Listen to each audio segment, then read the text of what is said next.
toutes les collectivités doivent prendre leur part à la traversée de cette crise. Certaines le font, d'autres le font moins. Et je vais m'en expliquer ici pour le Conseil général.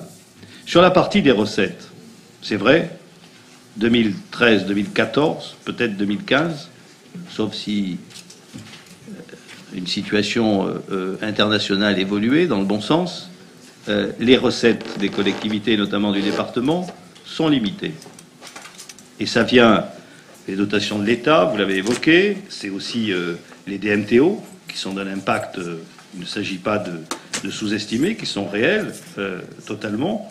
C'est la réforme fiscale, dont la conséquence dramatique, en particulier pour les conseillers généraux, qui sont les seuls à avoir fait les frais gravement de cette réforme fiscale. Vous en connaissez aussi les conséquences, elles sont quand même importantes. Je dois ouvrir une parenthèse quand même sur le sujet.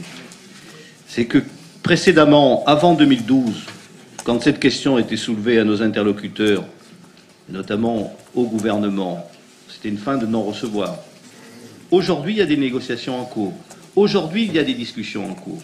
Il y a encore un comité des finances locales qui s'est tenu cette semaine sur un point, justement, le sujet de la fiscalité pour les conseils généraux.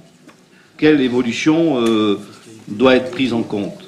Il y a, vous le savez, des négociations en cours sur la dette de l'État à l'égard des départements. Donc cette situation préoccupante, qui n'est pas spécifique au Val d'Oise, je crois que de temps en temps ça vous arrange d'expliquer que 2008-2011 a été je ne sais quoi, mais la réalité n'est pas celle-là. La réalité, c'est que cette situation, malheureusement, est vraie pour l'ensemble des départements en France. Et qu'aujourd'hui, il y a sur cet aspect-là un certain nombre de discussions et de négociations, et je dirais de premières décisions même qui sont prises, et qui permettent, sur l'aspect des recettes,